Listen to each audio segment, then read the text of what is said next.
Hi friends, ಎಲ್ಲರಿಗೂ ಈ ಪಯಣ ಯೂಟ್ಯೂಬ್ ಚಾನಲ್ನ ಡೈಲಿ ನ್ಯೂಸ್ ಅಪ್ಡೇಟ್ಗಳ ಈ ನ್ಯೂಸ್ ಬುಲೆಟಿನ್ಗೆ ಸ್ವಾಗತ.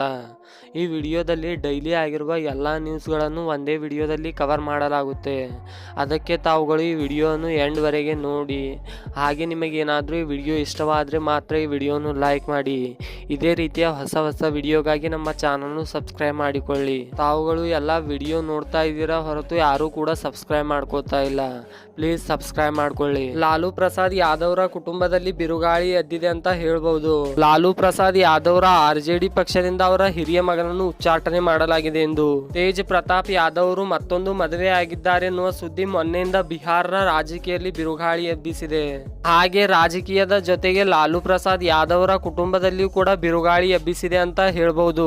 ಬಿಹಾರದ ಮಾಜಿ ಮುಖ್ಯಮಂತ್ರಿ ಹಾಗೂ ಆರ್ಜೆಡಿ ನಾಯಕರಾದಂತ ಲಾಲೂ ಪ್ರಸಾದ್ ಯಾದವ್ ಅವರ ಹಿರಿಯ ಪುತ್ರರಾದಂತ ತೇಜ್ ಪ್ರತಾಪ್ ಯಾದವ್ ಅವರನ್ನು ಆರ್ಜೆಡಿಯಿಂದ 6 ವರ್ಷಗಳ ಕಾಲ ಉಚ್ಚಾಟನೆ ಮಾಡಲಾಗಿದೆ. ಶುಕ್ರವಾರ ತೇಜ್ ಪ್ರತಾಪ್ ಯಾದವ್ ಅವರು ತಮ್ಮ ಫೇಸ್ಬುಕ್ ಖಾತೆಯಲ್ಲಿ, ನಾನು ಅನುಷ್ಕಾ ಯಾದವ್ ಅವರ ಜೊತೆಗೆ ಕಳೆದ 12 ವರ್ಷಗಳಿಂದ ಸಂಬಂಧದಲ್ಲಿದ್ದೇನೆ. ಇದನ್ನು ನಾನು ಮೊದಲೇ ಹೇಳಬೇಕೆಂದಿದ್ದೆ. ಇದನ್ನು ನೀವು ಅರ್ಥ ಮಾಡಿಕೊಳ್ಳುತ್ತೀರೆಂದು ನಾನು ಭಾವಿಸುತ್ತೇನೆ ಎಂದು ತಮ್ಮ ಫೇಸ್ಬುಕ್ ಖಾತೆಯಲ್ಲಿ ಪೋಸ್ಟ್ ಮಾಡಿದ್ರು. ಈ ಪೋಸ್ಟ್ ನ ನಂತರ ಸಾಮಾಜಿಕ ಜಾಲತಾಣದಲ್ಲಿ ತೇಜ್ ಪ್ರತಾಪ್ ಯಾದವ್ ಹಾಗೆ ಅನುಷ್ಕಾ ಯಾದವ್ ಇರುವ ಖಾಸಗಿ ವಿಡಿಯೋಗಳು ಸಾಮಾಜಿಕ ಜಾಲತಾಣದಲ್ಲಿ ವೈರಲ್ ಆಗಿದ್ವು. ಈ ವಿಡಿಯೋಗಳಿಂದ ತೀವ್ರ ಮುಜುಗರಕ್ಕೆ ಒಳಗಾದಂತ ಲಾಲೂ ಪ್ರಸಾದ್ ಯಾದವ್ ತಮ್ಮ ಮಗನಿಗೆ 6 ವರ್ಷಗಳ ಕಾಲ ತಮ್ಮ ಪಕ್ಷದಿಂದ ಹೊರಗಾಕಿದ್ದಾರೆ. ಪಾಕಿಸ್ತಾನವು ಭಯೋತ್ಪಾದಕರನ್ನು ನಿಗ್ರಹಿಸುತ್ತಿರುವ ರಹಸ್ಯ ಇಡೀ ಜಗತ್ತಿಗೆ ಬಹಿರಂಗವಾಗಿದೆ ಮತ್ತು ಶಹಬಾಜ್ ಶರೀಫ್ ಅವರ ಸರ್ಕಾರವು ಸೇನೆಯ ಮಡಿಲಲ್ಲಿ ಆಟವಾಡುತ್ತಿದೆ ಎಂಬುದು ಸ್ಪಷ್ಟವಾಗಿದೆ. ಈಗ ಪಾಕಿಸ್ತಾನದ ಮಾಜಿ ಪ್ರಧಾನಿಯಾದಂತಹ ಇಮ್ರಾನ್ ಖಾನ್ ಕೂಡ ಇದನ್ನು ಈಗ ಒಪ್ಪಿಕೊಂಡಿದ್ದಾರೆ. ಜೈಲಿನಲ್ಲಿರುವಂತಹ ಇಮ್ರಾನ್ ಖಾನ್ ಶನಿವಾರ ಸರ್ಕಾರಕ್ಕೆ ಕನ್ನಡಿ ತೋರಿಸಿದ್ದಾರೆ ಅಂತ ಹೇಳಬಹುದು. ಇಮ್ರಾನ್ ಖಾನ್ಗೆ ಗೊತ್ತಾಗ್ತಿದೆ ಅವ್ರ ದೇಶದಲ್ಲಿ ಉಗ್ರರಿದ್ದಾರೆ ಅಂತ, ಆದ್ರೆ ಅಲ್ಲಿರುವ ಶಹಬಾಜ್ ಶರೀಫ್ ಅವರ ಸರ್ಕಾರಕ್ಕೆ ಗೊತ್ತಾಗ್ತಾ ಇಲ್ಲ. ನಮ್ಮ ದೇಶದಲ್ಲಿ ಉಗ್ರರಿದ್ದಾರೆ, ಅವರೇ ಭಾರತದ ಮೇಲೆ ಅಟ್ಯಾಕ್ ಮಾಡಿದ್ದಾರೆ ಅಂತ ಅವರಿಗೆ ಗೊತ್ತಾಗ್ತಾ ಇಲ್ಲ. ಆದರೆ ಇದೀಗ ಪಾಕಿಸ್ತಾನದ ಮಾಜಿ ಪ್ರಧಾನಿಯವರಿಗೆ ಇದೀಗ ಗೊತ್ತಾಗಿದೆ. ಒಬ್ಬ ಮುಗ್ಧನನ್ನು ಕೊಲ್ಲುವುದು ಇಡೀ ಮಾನವ ಜನಾಂಗವನ್ನೇ ಕೊಲ್ಲುವುದಕ್ಕೆ ಸಮಾನ ಎಂದು ಕುರಾನ್ ಹೇಳುತ್ತದೆ. ಎಐಎಂ ಪಕ್ಷದ ಮುಖ್ಯಸ್ಥರಾದಂತಹ ಅಸದುದ್ದೀನ್ ಓವೈಸಿ ಅವರು ಈ ಮಾತನ್ನು ಹೇಳಿದ್ದಾರೆ. ಆಪರೇಷನ್ ಸಿಂಧೂರ್ ಬಳಿಕ ಭಾರತದ ಸಂಸದರ ನಿಯೋಗ ಇಡೀ ಪ್ರಪಂಚದ ಎದುರೇ ಪಾಕಿಸ್ತಾನದ ಮುಖವಾಡವನ್ನು ಬಿಚ್ಚಿಡುತ್ತಿದೆ.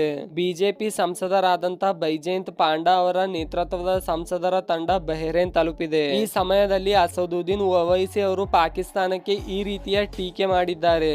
ಭಯೋತ್ಪಾದಕರ ವಿರುದ್ಧ ಹೋರಾಟ ನಿಲ್ಲುವುದಿಲ್ಲ, ನಾನು ಸರ್ಕಾರಕ್ಕೆ ಕೆಲಸ ಮಾಡುವುದಿಲ್ಲ, ದೇಶಕ್ಕಾಗಿ ಮತ್ತು ವಿಪಕ್ಷಕ್ಕಾಗಿ ಕೆಲಸ ಮಾಡುತ್ತೇನೆಂದು ಶಶಿ ತರೂರ್ ಎಂದು ಹೇಳಿದ್ದಾರೆ. ಪಾಕಿಸ್ತಾನದಲ್ಲಿ ಬಡತನ ಹೆಚ್ಚಾಗಲು ಅಲ್ಲಿನ ಸರಕು ಸೇವಾ ತೆರಿಗೆ ಜಿಎಸ್ಟಿಯೇ ಕಾರಣ ಎಂದು ವಿಶ್ವ ಬ್ಯಾಂಕ್ ಇಂದು ಬಹಿರಂಗಪಡಿಸಿದೆ. ಪಾಕಿಸ್ತಾನದಲ್ಲಿ ಬಡತನ ಹೆಚ್ಚಾಗಲು ಅಲ್ಲಿನ ಜಿಎಸ್ಟಿಯೇ ಮುಖ್ಯ ಕಾರಣ ಎಂದು ತನ್ನ ವರದಿಯಲ್ಲಿ ಇಂದು ಪ್ರಕಟ ಮಾಡಿದೆ ವಿಶ್ವ ಬ್ಯಾಂಕ್. ದೆಹಲಿಯಲ್ಲಿ ಸುರಿಯುತ್ತಿರುವ ಧಾರಾಕಾರ ಮಳೆಯಿಂದ ದೆಹಲಿಯಲ್ಲಿ ಲ್ಯಾಂಡ್ ಆಗಬೇಕಿರುವ 24ಕ್ಕೂ ಅಧಿಕ ವಿಮಾನಗಳನ್ನು ಲೇಟ್ ಮಾಡಿ ಲ್ಯಾಂಡ್ ಮಾಡಲಾಗಿದೆ.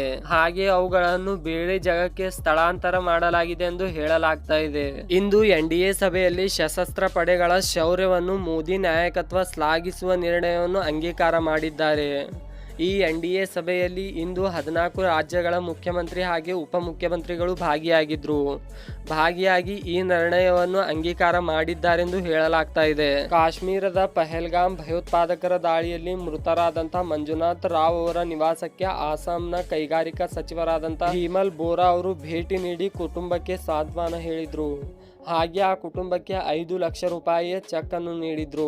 ಜಪಾನ್ ದೇಶವನ್ನು ಹಿಂದಿಕ್ಕಿ ಭಾರತ ವಿಶ್ವದ 4ನೇ ಅತಿ ದೊಡ್ಡ ಆರ್ಥಿಕತೆ. IMF ನ ದತ್ತಾಂಶವನ್ನು ಉಲ್ಲೇಖಿಸಿ ಸುಬ್ರಹ್ಮಣ್ಯಂ ಭಾರತದ ಆರ್ಥಿಕತೆ ಜಪಾನ್ ದೇಶವನ್ನು ಹಿಂದಿಕ್ಕಿದೆ ಎಂದು ಹೇಳಿದ್ದಾರೆ. ಕೇರಳದಲ್ಲಿ ತೈಲ ತುಂಬಿದ ಕಂಟೈನರ್ ಗಳನ್ನು ಹೊಂದಿದ ಲೈಬೇರಿಯಾದ ಸರಕು ಸಾಗಾಣಿಕೆ ಹಡಗು ಮುಳುಗಡೆಯಾಗಿದೆ. ಮುಳುಗಡೆ ಆದ ಕಾರಣ ಭಾರೀ ಆತಂಕಕ್ಕೆ ಕಾರಣವಾಗಿದೆ.